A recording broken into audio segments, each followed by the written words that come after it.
بسم الله الرحمن الرحيم. يا زهور الروض ميدي أسمعي ليلي نشيدي واملئي قلبي سرورا وله اللحن أعيدي. يا زهور الروض ميدي أسمعي ليلي نشيدي واملئي قلبي سرورا وله اللحن أعيدي وله اللحن أعيدي. ها هنا الحب تبدى وابتدى أنس الوجود، ها هنا قلب بقلب منتش نشوى الورود. ها هنا الحب تبدى وابتدى أنس الوجود، ها هنا قلب بقلب منتش نشوى الورود. خافقا بالحب نبضا وبإحساس فريد. يا زهور الروض ميدي أسمعي ليلي نشيدي واملئي قلبي سرورا وله اللحن أعيدي. يا زهور الروض ميدي أسمعي ليلي نشيدي واملئي قلبي سرورا وله اللحن أعيدي وله اللحن أعيدي. فبه الروح. الحمد لله رب العالمين. الحمد لله نحمده ونستعينه ونستغفره ونعوذ بالله من شرور أنفسنا ومن سيئات أعمالنا. من يهده الله فلا مضل له ومن يضلل فلا هادي له. وأشهد أن لا إله إلا الله وحده لا شريك له. وأشهد أن محمدا عبده ورسوله. اللهم صل على محمد وعلى آل محمد كما صليت على إبراهيم وعلى آل إبراهيم إنك حميد مجيد. اللهم بارك على محمد وعلى آل محمد كما باركت على إبراهيم وعلى آل إبراهيم إنك حميد مجيد. أما بعد فإن أصدق الحديث كتاب الله وخير الهدي هدي محمد صلى الله عليه وسلم وشر الأمور محدثاتها وكل محدثة بدعة وكل بدعة ضلالة وكل ضلالة في النار. قال الله سبحانه وتعالى: يا أيها الذين آمنوا اتقوا الله حق تقاته ولا تموتن إلا وأنتم مسلمون. يا أيها الناس اتقوا ربكم الذي خلقكم من نفس واحدة وخلق منها زوجها وبث منهما رجالا كثيرا ونساء واتقوا الله الذي تساءلون به والأرحام إن الله كان عليكم رقيبا. يا أيها الذين آمنوا اتقوا الله وقولوا قولا سديدا يصلح لكم أعمالكم ويغفر لكم ذنوبكم ومن يطع الله ورسوله فقد فاز فوزا عظيما.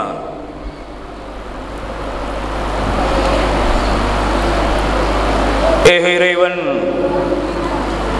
அல்லாஹ் ஒருவனை போற்றி புகழ்ந்து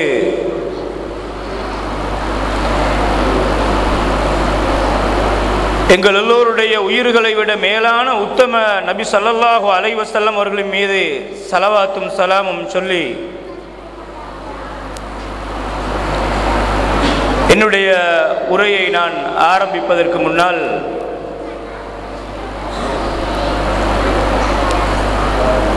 இந்த பள்ளியை நிர்வகிக்கக்கூடிய என்னுடைய உஸ்தாதுமார்களுக்கும் இந்த பள்ளி சார்ந்த சகோதரர்களே,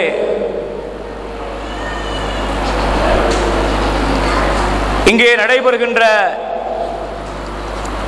நிகழ்ச்சிகளில் கலந்து முழுமையாக பயன்பெற வேண்டும் என்ற ஆசையோடு வந்து வீற்றிருக்கக்கூடிய என் அருமை சகோதரர்களே, FM அலைவரிசையினூடாக ஆற்றப்படுகின்ற உரைகளை அவதானமாக செவிமடுத்துக் கொண்டிருக்கக்கூடிய அருமை சகோதரர்களே, தாய்மார்களே, அஸ்ஸலாமு அலைக்கும் வரஹ்மத்துல்லாஹி வபரகாத்துஹு.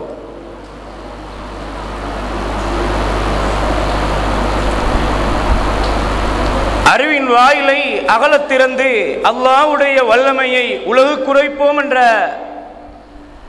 தற்காலத்தின் தேவையை கருத்தில் கொண்டு எனக்கு இந்த தலைப்பு கொடுக்கப்பட்டிருக்கிறது.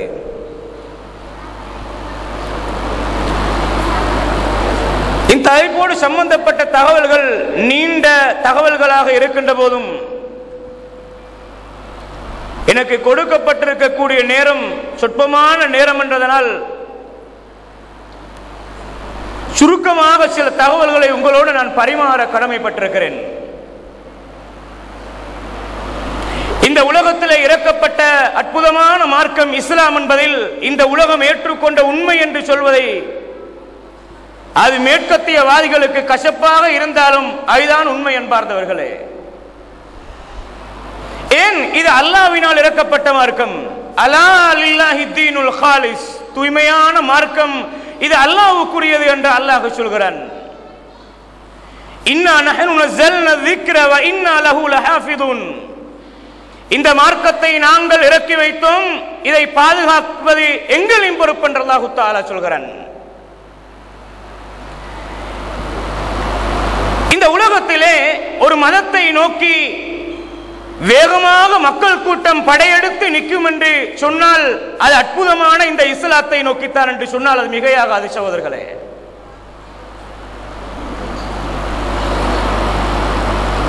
இந்த உலகத்திலே வாழுகின்ற எல்லா மனிதர்களும் ஒரு சில விதிவிலக்கான நாஸ்திகவாதிகளை தவிர இந்த உலகத்திலே எந்த மதத்தை அவன் பின்பற்றினாலும் இந்த உலகத்தை படைத்த பராமரிக்கின்ற பாதுகாக்கின்ற ஆற்றல் மிக்க ஒரு இறைவன் இருக்கிறான் என்பதை இந்த உலகத்தில் நாஸ்திகவாதிகளை தவிர எல்லோரும் ஏற்றுக்கொள்கிறார்கள். ஆனால் அந்த இறைவன் யார் என்பதை புரிந்து கொள்வதில் தடுமாறி போயிருக்கின்ற ஒரு பரிதாப நிலையை இந்த உலகத்திலே பார்க்கலாம் அன்பார்ந்தவர்களே. அந்த இறைவனின் வல்லமையை சரியாக புரிந்து கொள்ளாதனால் ஏற்பட்ட விளைவுதான் அந்த இறைவன் ஒருவன் இருக்கிறான் என்று ஏற்றுக்கொள்கின்ற அதே நேரத்தில் பல கடவுள் கொள்கைகளோடு இந்த உலகத்திலே அக்காலத்தில் இருந்து மனிதன் வாழ்ந்து கொண்டிருக்கிறான். நபிகளாரின் காலத்திலே கூட 360 சிலைகளை வணங்கிய மக்களிடத்தில் உங்களை படைத்தது யார் என்று கேட்டால் அல்லாஹ் என்று பதில் சொல்வார்கள். ஆனால் அவர்கள் அல்லாஹ்வை ஏற்றார்கள், மறுமையை மறுத்தார்கள், படைத்த அல்லாஹ்வை கண்ணியப்படுத்த வேண்டிய முறையில் கண்ணியப்படுத்த தவறினார்கள். காரணம் அல்லாஹ்வுடைய ஆற்றலை புரியாமல் இருந்தார்கள். அன்பார்ந்த சகோதரர்களே, இன்றைய உலகத்தை பொறுத்தவரையில் நானும் நீங்களும் அறிவின் வாயிலை அகலத்திறந்து அல்லாஹ்வுடைய வல்லமையை உரைப்போம் என்று சொன்னாலும் நானும் நீங்களும் செய்கின்ற அந்த பணி போதாதென்ற ஒரு குறைபாட்டினாலும் இந்த தலைப்பு கொடுக்கப்படுகிறது. இந்த உலகத்திலே அசத்தியத்திலே இருக்கும் மிகப்பெரிய ஒரு கூட்டம் இருக்கும் என்றால் அது கிறிஸ்தவ சமூகம் தான் அன்பார்ந்தவர்களே. ஆனால் அவர்களுடைய நடைமுறை வாழ்க்கையை பொறுத்தவரையில் நம்பிக்கையும் அவருடைய செயல்பாடுகளும் வணக்கத்தோடு ஈடுபாடு என்பது அவர்களின் கொள்கை பிரகாரம் 20% தான் நடைமுறையில் இருக்கிறது. ஆனால் கிறிஸ்துவ மதத்தை பரப்புவதிலே 80% அவர்கள் வீரநடை போட்டுக் கொண்டிருக்கிறார்கள் பார்த்த சகோதரர்களே. ஆனால் இஸ்லாத்தை பொறுத்தவரையில் இஸ்லாமிய சமூகம் இன்றைய உலகில் 80% நடைமுறையில் இருக்கிறது. ஆனால் அதை அடுத்த சமூகத்துக்கு சொல்வதில் 20% தான் செயல்பாட்டில் இருக்கின்ற ஒரு பாரிய குறையோடு இருக்கிறோம் அன்பார்ந்தவர்களே. இந்த உலகத்தை நோக்கி அல்லாஹ்வின் வல்லமையை தெளிவாக எடுத்து சொன்னால் இந்த உலகத்திலே மக்கள் கூட்டம் இஸ்லாத்தை நோக்கி வேகமாக வரும் என்று எதிர்பார்ப்பதற்கு முன்னால் நானும் நீங்களும் 20% சொல்கின்ற பிரச்சாரம் அது சரியாக போய் சேராமல் இருந்தும் கூட மக்கள் கூட்டம் பெருவாரியாக இஸ்லாத்தை நோக்கி இன்றைக்கும் உலகத்திலே வந்து கொண்டிருக்கிறது என்றால் இது அல்லாஹ்வுடைய மார்க்கம் என்பதற்கு தெளிவான அற்புதம் அன்பார்ந்த சகோதரர்களே. நீங்கள் பார்க்கலாம், உலகளாவிய ரீதியில் இன்றைக்கு ஐரோப்பா கண்டத்தை பொறுத்தவரையில் அதி கூடுதலாக விலை பேசி விற்கப்படுகின்ற கிரந்தங்கள் என்று பார்த்தால் அது பல மொழிகளிலும் மொழிபெயர்க்கப்பட்ட குர்ஆன் பிரதிகளும் சஹீஹுல் புகாரி, சஹீஹ் முஸ்லிம் போன்ற கிரந்தங்கள் என்று சொல்கிற அளவுக்கு மாற்று மதத்தவர்கள் அல்லாஹ்வின் வல்லமையை, இந்த அறிவின் வாயிலை அகலத்திறந்து தேடத் தொடங்குகிறார்கள். ஆனால் இஸ்லாமிய சமூகம் பெருமதியை விளங்காமல் ஏதோ தானோ என்று உலகத்தில் வாழ்ந்து கொண்டிருக்கிறார்கள். ஒவ்வொரு வருடத்தையும் பொறுத்தவரையில் உள்ள இஸ்லாத்தை நோக்கி வருகின்ற மக்களின் புள்ளி விவரத்தை சொல்வதாக இருந்தால், ஒவ்வொரு வருடத்திலேயும் கிட்டத்தட்ட 15,000 மக்கள் இஸ்லாத்தை நோக்கி ஆஸ்திரேலியாவிலே இஸ்லாத்தை நோக்கி வந்து கொண்டிருக்கிறார்கள். ஒவ்வொரு வருடத்திலேயும் 15,000 பேர். பிரான்சை பொறுத்தவரையில் ஒவ்வொரு வருடமும் கிட்டத்தட்ட 4,000 பேர் இஸ்லாத்தை தழுவிக் கொண்டிருக்கிறார்கள். ரஷ்யாவை பொறுத்தவரையில் அதனுடைய புள்ளி விவரத்தை சரியாக கணித்துக் கொள்ள முடியாத அளவுக்கு பகிரங்கமாக இஸ்லாத்தை தழுவுகிறவர்களும் இஸ்லாத்தை ரகசியமாக ஏற்றுக்கொள்கிறவர்களும் பெருவாரியாக இஸ்லாத்தை தழுவிக் கொண்டிருக்கிறார்கள். மட்டுமல்ல, ரஷ்யாவுடைய சட்ட திட்டங்கள் என்று வருகிற நேரத்தில் இஸ்லாத்தை ஒத்து வருகின்ற பல அம்சங்களை அவர்கள் அரசாங்க மட்டத்திலே நடைமுறைக்கு கொண்டு வந்திருக்கிறார்கள். இன்றைக்கு ரஷ்யாவை பொறுத்தவரையில் இஸ்லாம் வேகமாக பரவிக் கொண்டிருக்கிறது. மட்டுமல்ல, அந்த நாட்டில் வாழுகின்ற சிறுபான்மை மக்களில் முதலாவது இடத்தில் இருக்கக்கூடியவர்கள் இந்த முஸ்லிம்கள் தான்.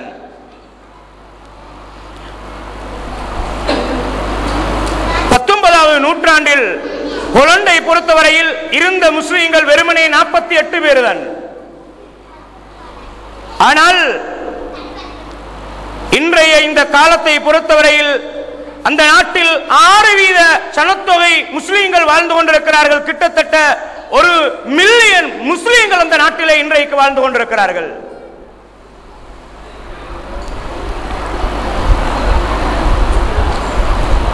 அன்பார்ந்த சகோதரர்களே, ஐரோப்பா கண்டத்தை தடுமாற வைக்கின்ற அளவுக்கு பலமான அணு ஆயுத சக்தியை போன்று விளங்குவதை அந்த நாட்டு மக்கள் பெருவாரியாக இஸ்லாத்தை நோக்கி படையெடுத்துக் கொண்டிருக்கிறார்கள்.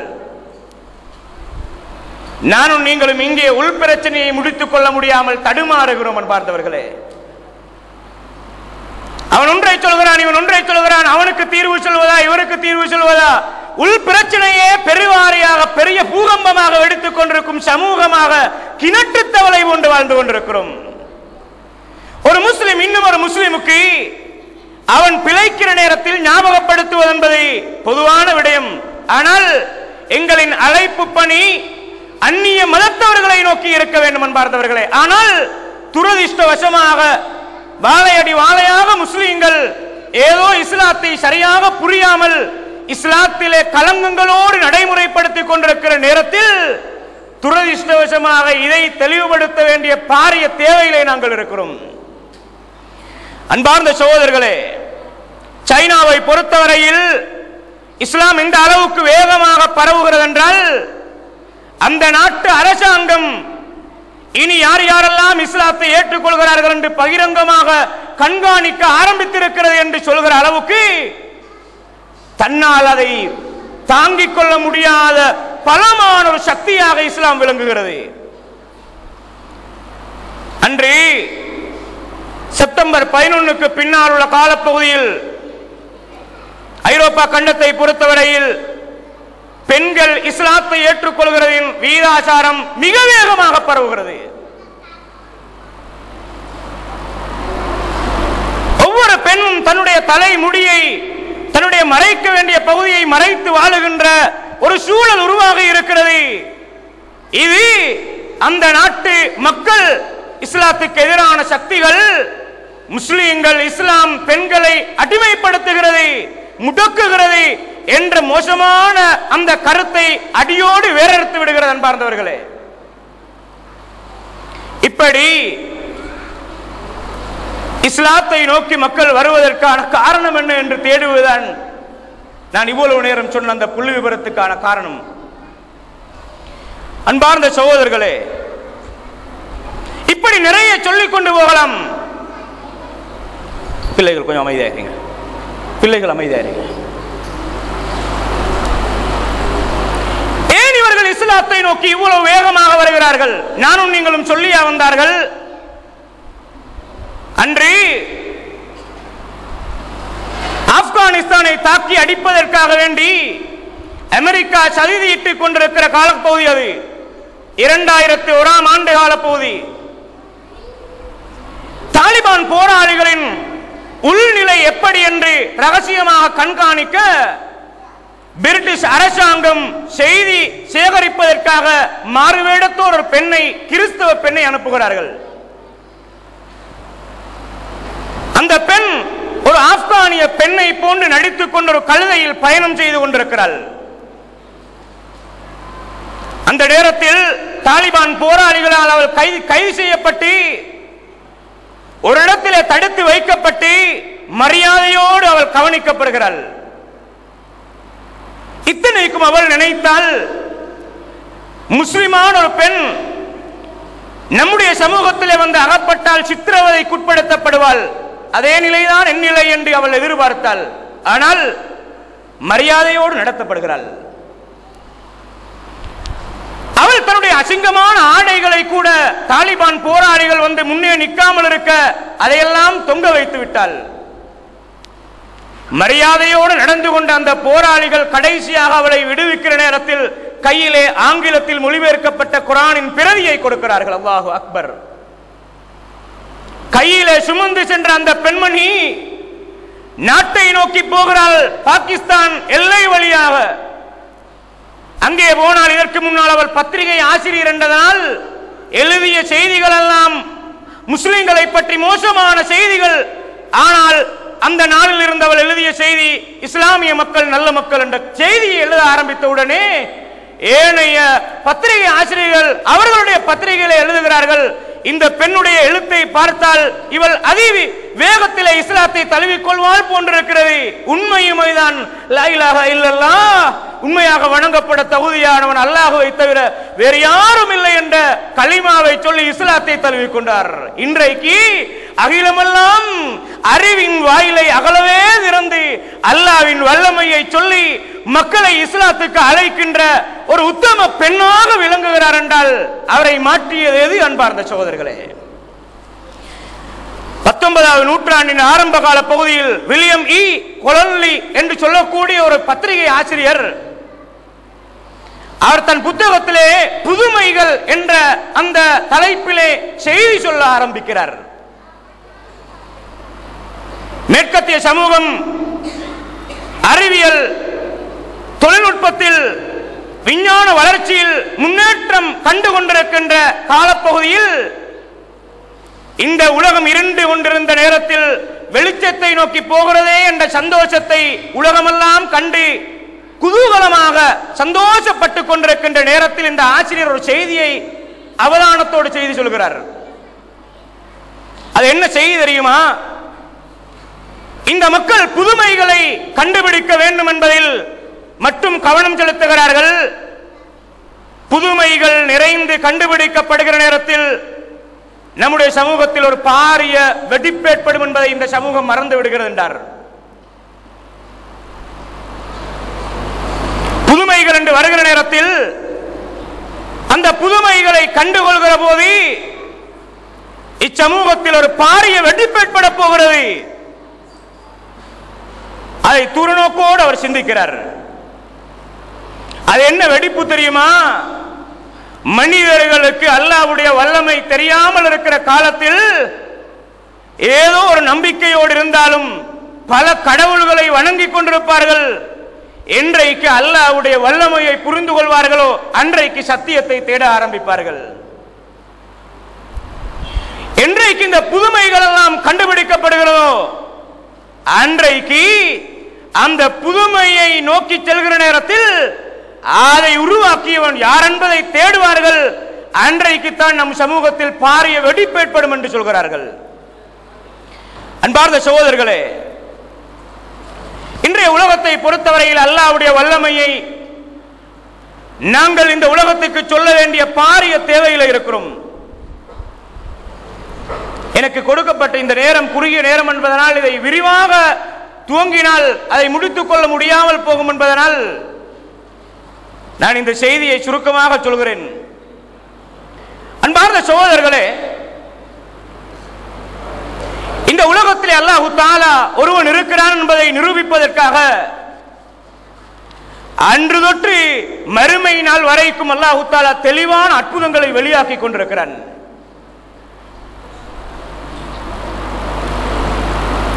சனுரீஹிம் ஆயாத்தினா ஃபில் ஆஃபாகி வ ஃபீ அன்ஃபுஸிஹிம். இந்த உலகத்தில் எல்லா பாகங்களிலேயும் நாங்கள் தெளிவான அற்புதங்களை அவர்களுக்கு காட்டுவோம். ஒவ்வொரு மனிதனும் பார்க்கின்ற பார்வை, சிந்திக்கின்ற சிந்தனை, இதிலே படைத்த ஒருவன் இருக்கிறான் என்பதை தெளிவாக நாங்கள் எடுத்துச் சொல்வோம். அவர்களுக்குள்ளேயும் நாங்கள் அந்த அத்தாட்சிகளை வெளிப்படுத்துவோம் என்று அல்லாஹ் சொல்கிறான். ஹத்தா யதபையன லஹும் அன்னஹுல் ஹக். இறக்கப்பட்ட வேதம் இந்த குர்ஆன் இது அல்லாஹ்விடம் இருந்து வந்தது என்பதை நிரூபிக்கக்கூடிய ஏராளம் அத்தாட்சிகளை நாங்கள் அவர்களுக்கு காட்டுவோம் என்று அல்லாஹ் தஆலா சொல்கிறான். படைத்த அல்லாஹ்வின் வல்லமையை புரிந்து கொள்வதாக இருந்தால் அன்பார்ந்த சகோதரர்களே, படைத்த அல்லாஹ்வுடைய வல்லமையை புரிந்து கொள்வதாக இருந்தால் குர்ஆனை, அந்த குர்ஆனை நாங்கள் ஆழமாக நாங்கள் யோசித்து அதை பிரித்து படிக்க ஆரம்பித்தோம் என்றால் படைத்த அல்லாஹ்வுடைய சக்தியை நிறைவாக சொல்கிறான். படைத்த அல்லாஹ்வின் வல்லமைகளை பற்றி சொல்வதாக இருந்தால் குல் கானல் பஹ்ரு மிதாதல் லிகலிமாத்தி ரப்பி லனஃபிதல் பஹ்ரு கப்ல அன் தன்ஃபத கலிமாத்து ரப்பி வலவ் ஜினா பிமிஸ்லிஹி மததா. படைத்த அல்லாஹ்வுடைய சக்தி, அவனுடைய அறிவு, அவனுடைய வல்லமை, இந்த உலகத்திலே அவன் நிரூபித்துக் கொண்டிருக்கக்கூடிய சக்தி, இதை கடலை மையாக வைத்து மரங்களை அதை களமாக பேணையாக தொட்டெழுதும் பேணையாக அதை அமைத்து முழுமையாக அல்லாஹ்வுடைய வல்லமைகளை எழுத ஆரம்பித்தால் பேணைகள் உடைந்து நொறுங்கி போய்விடும். அந்த கடல் நீர் மையாக ஆக்கப்பட்டால் அது வற்றி போய்விடும். அது மாதிரி 2 கடல் அல்ல 7 கடலை எடுத்தாலும் அது முடிந்துவிடும். அல்லாஹ்வுடைய சக்தியை எழுதுகின்ற தகவல்கள் முடியாது என்று அல்லாஹ் சொல்கிறான்.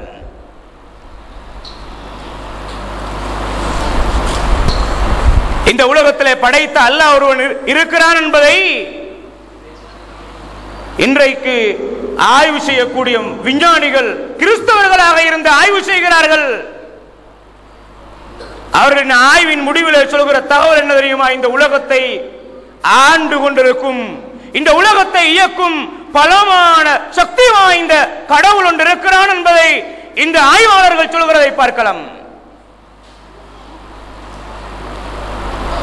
சாதாரணமாக அல்லாஹ்வுடைய படைப்புகளில் மிக பிரமாண்டமான படைப்பு வானம்.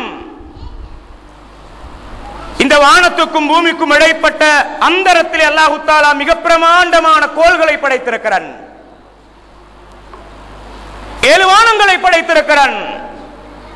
அந்த 7 வானங்களையும் விட பிரமாண்டமாக அல்லாஹ் அவனின் குர்சியை படைத்திருக்கிறான். அந்த குர்சியை விட பிரமாண்டமான படைப்பாக அல்லாஹ் தஆலா அவனுடைய அரசை படைத்திருக்கிறான். இந்த அந்தரத்திலே ஓடுகின்ற இந்த சூரிய குடும்பம் என்று வருகிற நேரத்தில் அதனோடு இருக்கிற 9 கோள்கள் இருக்கின்றனவே, அந்த கோள்களை பற்றி ஒரு மனிதன் சரியாக ஆய்வு செய்தாலே இந்த உலகத்திலே அதை இயக்கிக் கொண்டிருக்கிற அல்லாஹ் ஒருவன் இருக்கிறார் என்பதை புரிந்து கொள்வான். சூரியனில் இருந்து ஒவ்வொரு கோள்களுக்கும் இடையிலே உள்ள தொலை தூரத்தையும் அதனுடைய இயக்கத்தின் வேகத்தையும் இன்றைக்கு ஆய்வு சொல்கிற நேரத்தில் அன்னளவாக சொல்கிறது பாருங்கள். புதன் கிரகத்திலிருந்து சூரியனுக்கு உள்ள தொலை தூரம் கிட்டத்தட்ட 7 கோடி கிலோமீட்டர், 70 மில்லியன்.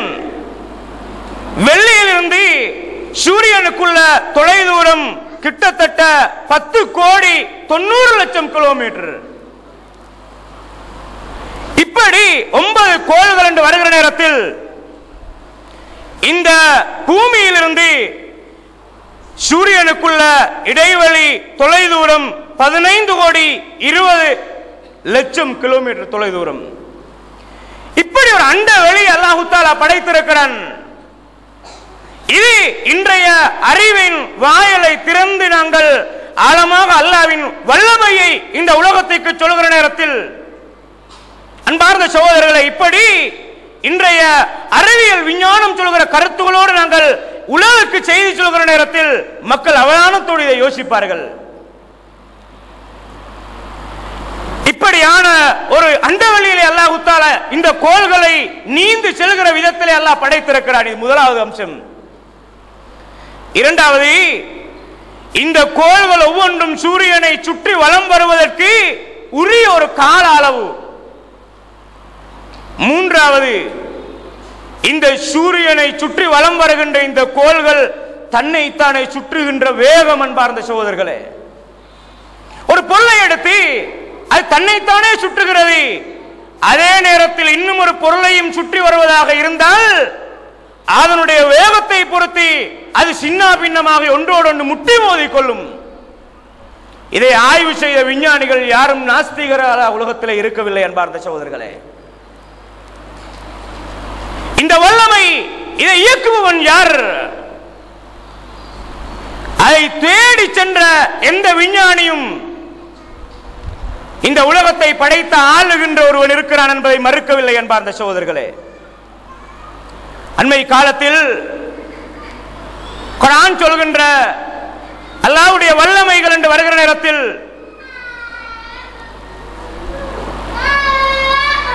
பலவிதமான முறையில் அல்லாஹ் தஆலா தன்னுடைய வல்லமையை நிரூபித்துக் கொண்டிருக்கிறான். 1978ஆம் ஆண்டு கனடாவில் உடற்கூறு சம்பந்தப்பட்ட துறையில் நிபுணத்துவம் பெற்ற ஒரு பேராசிரியர் கீத்மூர் என்று சொல்லக்கூடியவர், ஒரு கிறிஸ்தவர்,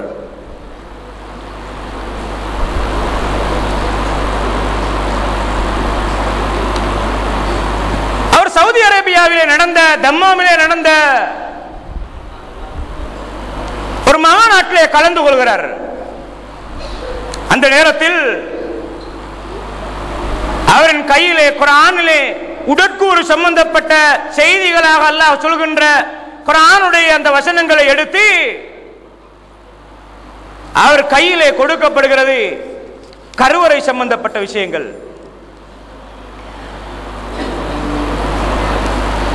அந்த குர்ஆனுடைய அத்தியாயங்களை எடுத்தவர் பார்க்கிறார், பார்த்து ஆச்சரியப்பட்டு திகைத்து போய்விடுகிறார். அறிவியல் வளர்ச்சி கண்ட இந்த காலத்திலே இப்படியான செய்திகள் இதற்குள்ளே இருக்கிறதே, நான் இன்றைக்குத்தான் இதை புதிதாக அறிந்து கொள்கிறேன் என்று சொல்லி ஆச்சரியப்பட்டு போய்விடுகிறார். அந்த குர்ஆனுடைய வசனத்திலே இருந்த செய்திகள் என்ன? எழுத வாசிக்க தெரியாத உம்மி நபியாக இருந்த 1400 வருடங்களுக்கு முன்னால் கற்பனை பண்ணி கூட பார்க்க முடியாத அளவுக்கு நுட்பமான சில செய்திகளை தாயின் கருவறைக்குள்ளே நடக்கின்ற அற்புதங்களை அதிலே சொல்லப்பட்டிருக்கிறதை கண்டு நிச்சயமாக இந்த குர்ஆன் இது மனித வார்த்தை அல்ல, இது அல்லாஹ்வுடைய வார்த்தை தான் என்று பகிரங்கமாக ஏற்றுக்கொண்டார்.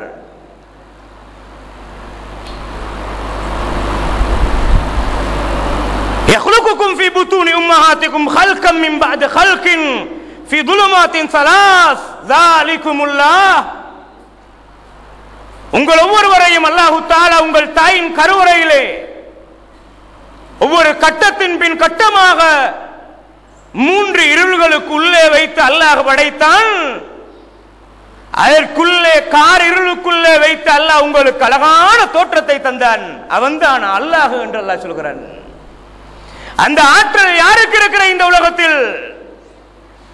அந்த அல்லாஹ்வுக்கு மட்டும்தான் இருக்கிறது. அவன்தான் அல்லாஹ்.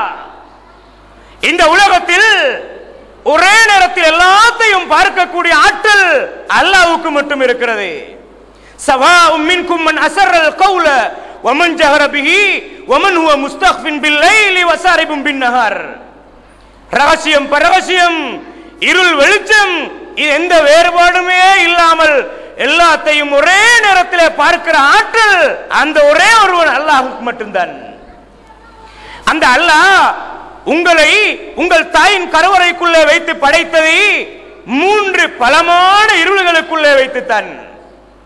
ஒரு ஆசிரியர், ஒரு எழுத்தாளன், ஒரு வரையக்கூடியவன் அந்த ஓவியங்களை வரைகிற நேரத்தில் கவனமாக ஒரு வெளிச்சத்திலே தான் அதை செய்வான். அல்லாஹ் கண்ணை வைக்க வேண்டிய இடத்திலே கண்ணை அழகாக வைத்திருக்கிறான். எங்களுடைய உடம்பிலே உள்ள நாளங்கள், நார் போன்ற நாளங்களை அல்லாஹ் தஆலா அழகாக படைத்திருக்கிறான். எந்த ஒரு மனிதனுக்கும் கொடுக்க வேண்டிய அந்த தோற்றத்தை அழகாக கொடுத்திருக்கிறான். எல்லாத்தையும் எங்கே வைத்து செய்தான்? 3 இருள்களுக்குள்ளே வைத்து செய்தான் அல்லாஹ் தஆலா. இந்த 3 இருள்களுக்குள்ளே வைத்து அல்லாஹ் படைத்தார் என்ற செய்தியை கீத்மூர் இதுவரைக்கும் அறிந்திருக்கவில்லை. அவர் சொல்கிறார், நான் இதுவரைக்கும் என்னுடைய ஆய்வுக்கு படாத ஒரு பகுதியாக அது இருந்தது. அது மட்டுமல்ல, கிட்டத்தட்ட 9 செய்திகளை அந்த குர்ஆனில் இருந்து நான் புதிதாக படித்துக் கொள்கிறேன். இவ்வளவு ஆய்வு வளர்ச்சி அடைந்த காலத்தில் எனக்கு தெரியாத செய்திகளை குர்ஆனில் இருந்து நான் படித்துக் கொண்டேனே. ஒரு 100 வருடத்துக்கு முன்னால் வாழ்ந்த யாரும் இதை சொல்ல மாட்டார்கள். யாருக்கும் அந்த அறிவு கிடையாது. 100 வருடம் என்ன, 1400 வருடங்களுக்கு முன்னால், அதுவும் அரபு தீபகற்பத்திலே இதை இவர் சொல்கிறார் என்றால் இதை நிச்சயமாக அவர் சொல்லி இருக்க மாட்டார். படைத்த அல்லாஹ் தான் இதை சொல்வான். நிச்சயமாக குர்ஆன் அல்லாஹ்வுடைய வேதம் என்று பகிரங்கமாக ஏற்றார். ஆனால் இதுவரைக்கும் அவர் இஸ்லாத்தை ஏற்காமல் உலகத்திலே வாழ்ந்து கொண்டிருக்கிறார். அன்பார்ந்த சகோதரர்களே, தலிகுமுல்லாஹ், அவன்தான் அல்லாஹ். ரப்புக்கும், உங்களுடைய ரப்புல் ஆலமீன் அவன். லஹுல் முல்கு லா இலாஹ இல்லாஹு, அவனுக்கு தான் ஆட்சி அதிகாரம் இருக்கிறது. லா இலாஹ இல்லாஹு, அவனை தவிர உண்மையாக வணங்கப்பட தகுதியானவர்கள் இந்த உலகத்திலே யாரும் இல்லை. இங்கே ஒரு உண்மை எங்களுக்கு புரியலாம் அன்பார்ந்த சகோதரர்களே. இந்த வசனத்திலே அல்லாஹ்வுடைய வல்லமை இங்கே சொல்லப்பட்டால் மனிதனிடத்திலே இணை வைப்பு நிச்சயமாக உருவாகாது. وما قدر الله حق قدره والارض جميعا قبلته يوم القيامه والسماوات مطويات بيمينه. அல்லாஹ் தஆலா குர்ஆனிலே சொல்கிறான், மக்கா மனிதர்கள் அல்லாஹ்வை நம்பினார்கள், ஆனால் அல்லாஹ்வை சரியாக கண்ணியப்படுத்தவில்லை. ஏன்? அல்லாஹ்வின் ஆற்றலை சரியாக புரிந்து கொள்ளவில்லை. அதனால் அவர்கள் பல கடவுள்களை வணங்கினார்கள். அல்லாஹ் சொல்கிறான், அந்த ரப்புல் ஆலமீன் யார் தெரியுமா? வல் அர்லு ஜமீஅன் கப்லத்துஹு யௌமல் கியாமா. அந்த அல்லாஹ்வுடைய கையிலே நாளை மறுமை நாளில் இந்த பூமி முழுக்க எடுக்கப்படும். ஒரு பேப்பரை சுருட்டுவதை போன்று வானங்களை அல்லாஹ் தஆலா தன் வலக்கரத்திலே சுருட்டி எடுப்பார் என்று அல்லாஹ் சொல்கிறான். ஆற்றல் மிக்க அல்லாஹ்வின் வல்லமையை புரிந்தால், இந்த உலகத்துக்கு நாங்கள் அதை சொன்னால் மக்கள் வேகமாக இஸ்லாத்தை நோக்கி வருவார்கள் அன்பார்ந்த சகோதரர்களே. ஆனால் ஒரு பரிதாபமான நிலை என்னவென்றால், அறிவின் வாயிலை அகல திறக்க விடாமல் பலமான பூட்டுகளை போட்டு குர்ஆனை படிக்க விடாமல், குர்ஆன் உங்களுக்கு விளங்காது, குர்ஆனை நீங்கள் படிக்காதீர்கள், அதை விளங்கினால் நீங்கள் வழிகட்டு போவீர்கள். ஒரு சாதாரணமான ஒரு மனிதர் சொன்னாராம், துரதிர்ஷ்டவசமான நிலை, குர்ஆனை பற்றி கேட்ட நேரத்தில் அதெல்லாம் நீங்கள் படிக்காதீர்கள், அதெல்லாம் நெருப்பண்டு காட்டப்பட்டதாம். சுப்ஹானல்லாஹ். அமைதியாரின் குழல். அஃபலா யததப்பரூனல் குர்ஆன் அம் அலா குலூபின் அக்ஃபாலுஹா. இந்த குர்ஆனை ஏன் அவர்கள் சிந்திக்காமல் இருக்கிறார்கள்? அறிவின் வாயிலே அல் குர்ஆன். சுப்ஹானல்லாஹ். அந்த கீத்மூர் என்ற அந்த கிறிஸ்தவ அன்பருக்கு குர்ஆனுடைய மொழிபெயர்ப்பு கொடுக்கப்பட்ட நேரத்தில் புரிந்ததென்றால், அல்லாஹ்வுடைய வல்லமையை வாழையடி வாழையாக வாய் வழியாக வந்த அடிப்படையிலாவது உள்வாங்கி நம்பி வாழுகின்ற ஈமானிய உறவுகளே ஏன் உங்களுக்கு விளங்காமல் இருக்கிறது? சுப்ஹானல்லாஹ். அன்பார்ந்த சகோதரர்களே, மனிதர்கள் அல்லாஹ்வுக்கு இணை வைப்பதற்குரிய அடிப்படை காரணம் என்ன தெரியுமா? அல்லாஹ்வின் வல்லமையை சரியாக புரியவில்லை. அன்று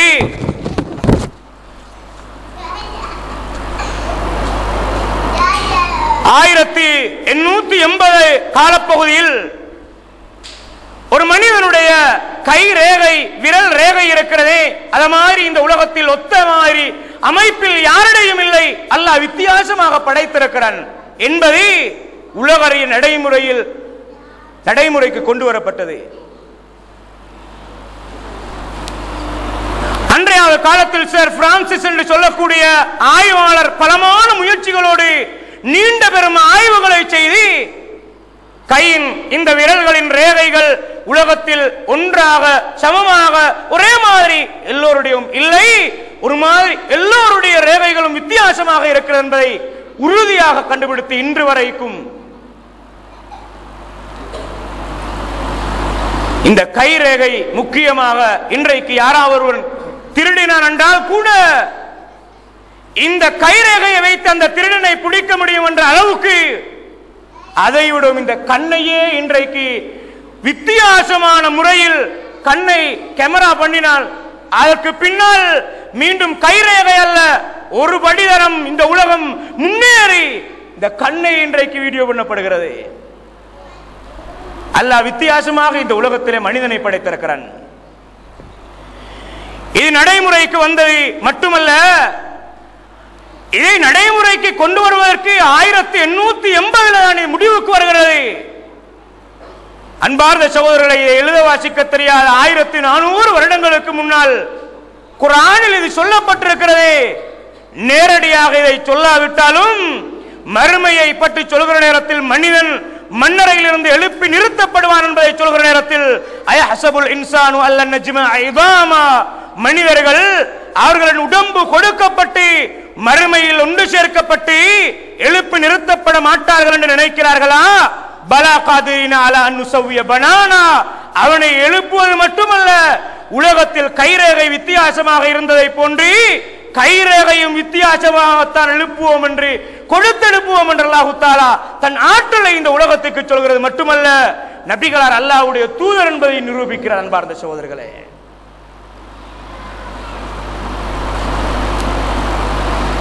இந்த உலகத்திலே உடற்கூறு சம்பந்தப்பட்ட ஒரு ஆய்வாளர் தாய்லாந்து நாட்டைச் சேர்ந்த தகாட் டஜாசர் என்று சொல்லக்கூடிய ஒரு ஆய்வாளர் அன்றைக்கு இந்த உடம்பிலே வலியை உணர்கின்ற சக்தி எங்கே இருக்கிறது என்பதை பற்றி ஆரம்ப காலத்திலிருந்து மனிதனின் நம்பிக்கை எப்படி தெரியுமா இருந்தது? அந்த வலியை உணர்கிற சக்தி இந்த மூளையில் இருக்கிறது என்று உணர்ந்தான். அதுதான் நடைமுறையில் இருந்த நம்பிக்கையும். ஆனால் 19வது நூற்றாண்டு காலப்பகுதியில் ஆய்வு செய்து பலமான நீண்ட ஆய்வுக்கு பின்னால் இந்த பேராசிரியர் முடிவாக இந்த உலகத்துக்கு ஒரு அறிக்கை விடுக்கிறார். மனிதனின் உடம்பிலே வலியை உணர்கின்ற அந்த சக்தி இந்த தோளிலே இருக்கும் அந்த சக்திகள் தான் அந்த வலியை உள்வாங்குகிறது, அதனால் தான் மனிதன் அந்த வலியை உணர்கிறான் என்று முடிவாக இந்த உலகத்துக்கு செய்தி சொல்லி நோபல் பரிசு பெறுகிறார். சாதாரணமான எல்லா செய்திகளுக்கும் நோபல் பரிசு கொடுக்கப்பட மாட்டாது. இதை ஆய்வு செய்து முடிவாக கண்டுபிடிக்கப்பட்ட உடனே இதே ஆசிரியருக்கு இந்த 1400 வருடங்களுக்கு முன்னால் பழைமை வாய்ந்த இந்த குர்ஆனில் இந்த செய்தி சொல்லப்பட்டிருக்கிறது என்ற செய்தி அந்த மனிதரின் காதை எத்துகிறது. திகைத்து போகிறார். ஒரே அடியாக நம்பவே இல்லை. அவர் சொல்கிறார், என்னால் அதை நம்பவே முடியாது. நான் இவ்வளவு பெரிய ஆய்வுகளை எல்லாம் செய்து இந்த மாதிரியான ஒரு முடிவை நான் கண்டுபிடித்திருக்கிறேன். இப்படி இருக்கிற நேரத்தில் இது மாதிரி ஒரு செய்தி குர்ஆனில் இருக்கிறதா? வர வாய்ப்பே கிடையாது. ஏன்? எனக்கு முன்னால் இந்த உலகத்தில் வலியை உணர்கின்ற ஆற்றல் இந்த தோளிலே தான் இருக்கிறது என்று யாரும் சொன்னது கிடையாது. இனி எப்படி அது இந்த குர்ஆன் 1400 வருடங்களுக்கு முன்னால் இருந்ததில் வர முடியும் என்று கேட்டார். என்ன ஆச்சரியம்! லா இலாஹ இல்லல்லாஹ், உண்மையாக வணங்கப்பட தகுதியானவன் அல்லாஹ்வை தவிர வேறு யாரும் இல்லை என்று அசையாத நம்பிக்கை கொண்டு வாழுகிற ஈமானிய உறவுகளே, நமக்கு இதிலே ஒரு சந்தோஷம் இல்லையா? இந்த இஸ்லாத்தை அல்லாஹ் கேட்காமல் தந்திருக்கிறான். அந்த பேராசிரியர் குர்ஆனின் பிரதி கிடைத்தவுடனே வாசித்து பார்க்கிறார். ஆங்கிலத்தில் மொழிபெயர்க்கப்பட்டிருந்தது. என்ன ஆச்சரியம்! நரக நெருப்பை பற்றி அல்லாஹ் சொல்கிற நேரத்தில் சூரத்துன் நிசாவிலே 56வது வசனத்திலே இன்னல்லதீன கஃபரு பிஆயாத்தினா ஸௌப நுஸ்லீஹிம் நாரா, யாரெல்லாம் அல்லாஹ்வுடைய அத்தாட்சிகளை பொய்ப்பித்தார்களோ அதை மறுத்தார்களோ அவர்களை நாங்கள் நரக நெருப்பிலே தூக்கி எறிந்து விடுவோம். குல்லமா நதுஜத் ஜுலூதுஹும் பத்தல்நாஹும் ஜுலூதன் கைரஹா, அவர்கள் நரக நெருப்பிலே எரிக்கப்படுகிற நேரத்தில் அவர்களின் தோள்கள் கரியாகி போகிற நேரத்தில் புது புது தோள்களை நாங்கள் கொடுப்போம். லியதூகுல் அஸாப், வேதனையை உணர்வதற்காக என்று அல்லாஹ் தஆலா சொல்கிறான். இங்கே ஏன் புது புது தோள்களை கொடுப்போம் என்று அல்லாஹ் சொல்கிறான்?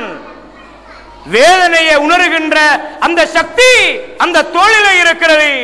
இவ்வளவு பெரிய அதிசயமான ஒரு உண்மையை இன்றைக்கு நான் பலமான நீண்ட ஆய்வுக்கு பின்னால் கண்டுபிடித்த செய்தியை எழுத வாசிக்க தெரியாத ஒருவரால் சொல்லவே முடியாது.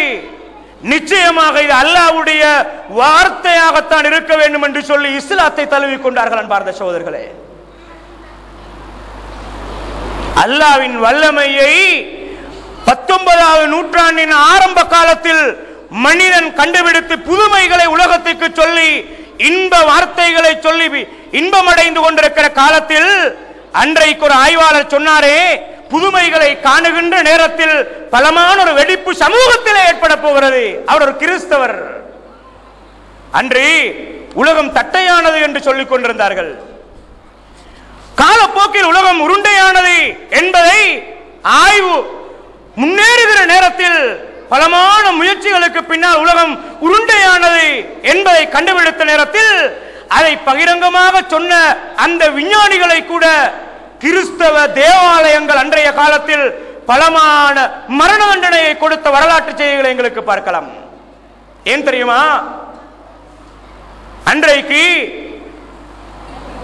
பவுல் என்று சொல்லக்கூடிய அந்த மனிதரினால் கோர்க்கப்பட்டதான் முற்கடவுள் கோட்பாடு என்பது. அதை ரோம் நாட்டு அரசாங்கம் தான் அன்றைக்கு உலகத்தை ஆதிக்கம் செலுத்திக் கொண்டிருந்த நேரத்தில் உலகம் தட்டையானது என்ற கருத்தை அந்த கிறிஸ்தவ மத்திய ஸ்தலம் ஏற்றுக்கொண்டதனால் ஐதான் கொள்கை என்று சொல்லிக் கொண்டிருந்த நேரத்தில் கிறிஸ்தவ அந்த தலைமையகம் ஏற்றுக்கொண்ட கொள்கைக்கு மாற்றமாக இந்த உலகம் உருண்டையானது என்று சொன்ன விஞ்ஞானிகளை கொலை செய்தார்கள் அன்றைக்கு. அன்பார்ந்த சகோதரர்களே, இந்த உலகத்தில் அல்லாஹ் தஆலா சனுரீஹிம் ஆயாத்தினா ஃபில் ஆஃபாக், இப்படி நிறைய அற்புதங்களை எங்களுக்கு சொல்லலாம். இது ஒரு நீண்ட நேரம் ஆய்வுக்கு எடுக்கப்பட வேண்டிய ஒரு தலைப்பு. அன்பார்ந்த சகோதரர்களே, நான் சுருக்கமாக ஓரிரு நிமிடங்களில் ஒரு செய்தி சொல்கிறேன். அன்று சில நாட்களுக்கு முன்னால் இலங்கை வரலாற்றிலேயே பகிரங்கமாக ஒரு இடத்திலே 2 சகோதரர்கள் இஸ்லாத்தை தழுவிக் கொண்டார்கள். அந்த இடத்திலே இஸ்லாத்தை ஏற்றுக்கொண்ட ஒரு சகோதரர் முன்வைத்த செய்தி என்ன தெரியுமா? நான் இந்த உலகத்திலே பிறந்தவுடனே இஸ்லாம் என்றால் மார்க்கம் என்றால் எனக்கு எந்த ஒன்றும் தெரியாது. என்னுடைய தாயும் தகப்பனும் எனக்கு பிறப்பு அத்தாட்சி பத்திரத்திலே எழுதுகிற நேரத்தில் என்னை இந்த நாட்டின் பெரும்பான்மை மதத்தவர்களின் மதத்தை குறித்து எழுதினார். உங்களுக்கு தெரியும். என்னை திருமணம் நடத்துகிற நேரத்தில், திருமணம் முடித்து தருகிற நேரத்தில் கிறிஸ்தவ அமைப்பிலே எனக்கு மனமுடித்து தந்தார்கள். நான் ஒரு கிறிஸ்தவனாக வாழ்ந்து வருகிறேன். ஆனால் கிறிஸ்தவம் என்றால் எனக்கு எந்த ஒன்றும் தெரியாது. நான் பேரளவில் கிறிஸ்தவனாக இருக்கிறேன். ஆனால் கிறிஸ்தவ மதம் என்றால் என்ன என்று தெரியாது. அன்று உரை நிகழ்த்திய டாக்டர் ஜாக்கிர் நாயக்கை பார்த்து சொன்னார், உங்களின் வாயிலிருந்துதான் நான் உண்மையான கிறிஸ்தவ மதம் எது என்று படித்துக் கொண்டேன். ஆனால் நான் நீண்ட காலமாக சத்தியத்தை தேடிக் கொண்டிருக்கிறேன். எனக்கு இன்னும் வழிகாட்டுங்கள் சத்தியத்தை தெரிந்து கொள்வதற்காக. அந்த இடத்திலேயே குர்ஆனின் அற்புதம் அங்கே நினைவுபடுத்தப்பட்டது. உடனே அந்த இடத்திலே வைத்து இஸ்லாத்தை கலிமா சொல்லி ஏற்றுக்கொண்டார். இந்த நாட்டின் பெரும்பான்மை மக்களுடைய நிலைமை இப்படித்தான் இருக்கிறது. அன்பார்ந்த சகோதரர்களே, நான் ஏற்கனவே உங்களுக்கு உலகத்திலே உள்ள புள்ளி விவரத்தை பற்றி சொன்னேன். ஐரோப்பா கண்டத்திலே மிகப்பெரிய சவாலாக இருப்பது பெருங்கூட்டம் இஸ்லாத்திலே நுழைந்து கொண்டிருக்கிறார்கள். ஆஸ்திரேலியாவின் முக்கியமான ஒரு அந்த நாட்டின் பாராளுமன்ற ஒரு உறுப்பினர் சொன்ன செய்தி என்ன தெரியுமா? ஆஸ்திரேலியாவில் இஸ்லாம் வளர்கின்ற வேகத்தை பார்த்தால் அந்த நாடு ஒரு இஸ்லாமிய நாடாக மாறிவிடுமோ தெரியாது என்ற பயம் இருக்கிறது என்று சொன்னார். இது 20% முயற்சியினால் அந்த மக்களாக ஆய்வுகளை பார்த்து காதை எத்துகிற நேரத்தில் அவரவர்களாக அறிவின் வாயிலை திறக்கிறார்கள். அறிவின் வாயிலை அகலவே திறந்து படிக்காத சமூகத்தை நோக்கி அறிவின் வாயிலை அகலத் திறந்து அல்லாஹ்வின் வல்லமையை உலகுக்கு உரைப்போம் என்று சொல்கிற நேரத்தில் உலகத்துக்கு உரைப்பதற்கு ஏவப்பட்ட கடமைப்பட்ட சமூகமே இஸ்லாமிய சமூகம். அறிவின் வாயிலை அகலத் திறந்து முதலாவது அல்லாஹ்வின் வல்லமையை வாருங்களே படிப்போம் என்று சொல்ல தூண்டுகிறோம் அன்பார்ந்த சகோதரர்களே. ஏன் தெரியுமா? பாவம் அப்பாவி சமூகமாக கிணற்று தவளை போன்றிருக்கிறார்கள். ஊறு புழுத்தால் உப்பிடலாம், உப்பே புழுத்தால் என்ன இடலாம். முஸ்லிம்களே அல்லாஹ்வின் வல்லமையை சரியாக புரியவில்லை என்றால் மாற்று மதத்தவனுக்கு தவ்வா செய்யுமாறு ஏவப்பட்ட கடமைப்பட்ட சமூகம் அல்லாஹ்வின் வல்லமையை எப்படி சொல்வார்கள்? மஸலுல் லதீன ஹும்மிலு தௌராத ثم لم يحملوها كمثل الحمار يحمل أسفارا. தௌராத்து கொடுக்கப்பட்ட யூத சமூகத்துக்கு ஒரு உதாரணத்தை அல்லாஹ் தஆலா சொல்கிறான். அது என்ன தெரியுமா? நிறைய சாமான்கள், பெருமதி வாய்ந்த சாமான்கள் நிறைக்கப்பட்டு மேனியில் ஏற்றப்பட்ட கழுதை போன்றவர்கள் அவர்கள். அந்த கழுதையின் மேனியிலே என்ன இருக்கிறது என்று கழுதைக்கு தெரியாது. நான் என்னமோ சுமந்து கொண்டிருக்கிறேன் என்ற நிலைதான் குர்ஆனை சுமந்து கொண்டு இது எங்களின் வேதம் என்று பெருமையாக பேசிக்கொள்கிற இஸ்லாமிய சமூகத்தாரே சூரத்துல் ஃபாத்திஹாவுக்கு அர்த்தம் படித்தவர்கள் எத்தனை பேர்? ஆயத்துல் குர்சிக்கு அர்த்தம் தெரிந்து கொண்டவர்கள் எத்தனை பேர்? ஓதுகின்ற சிறிய அத்தியாயங்களை விளங்கிக் கொள்ள வேண்டும் என்று முற்பட்டவர்கள் எத்தனை பேர்? சமுதாயத்தில் குர்ஆனை விளங்க வேண்டும், அதற்காக தஃப்சீர் வகுப்புகளை துவங்க வேண்டும் என்று ஏங்கி நின்றவர்களும் குரல் கொடுத்தவர்களும் எத்தனை பேர்? நாங்கள் ஒன்றை தெளிவாக நினைவுபடுத்திக் கொள்ள வேண்டும். இஸ்லாம் என்ற பொக்கிஷத்தை மரியாதையாக தெரிந்து அதன் கண்ணியத்தை பேணி வல்ல அல்லாஹ்வின் வல்லமையை இந்த உலகத்திலே ஏற்று மக்கள் மன்றத்தில் சொல்கின்ற பணியை துவங்கவில்லை என்றால் மேற்கத்திய சமூகத்தில் வேகமாக பரவும் இஸ்லாமிய அந்த இஸ்லாத்தை பொறுத்தவரையில் அந்த மக்கள் வந்து அவர்களை அல்லாஹ் எங்களின் இடத்திலே போட்டு வேலை வாங்குவான் என்பார்ந்த சகோதரர்களே. அதனால் அது வெகு தூரத்திலே இல்லை. அல்லாஹ்வுடைய வல்லமையை சரியாக புரிந்து கொள்வதற்கு ஒரு முயற்சி செய்வோமாக. சத்தியத்தை விளங்கி அதை நடைமுறைப்படுத்துவதற்கும் அசத்தியத்தையும் தெளிவாக விளங்கி அதிலிருந்து தவிர்த்து நடந்து கொள்வதற்கும் அல்லாஹ் தஆலா எனக்கும் உங்களுக்கும் துணை புரிவானாக. வ ஆகிரு தஅவானா அல்ஹம்துலில்லாஹி ரப்பில் ஆலமீன்.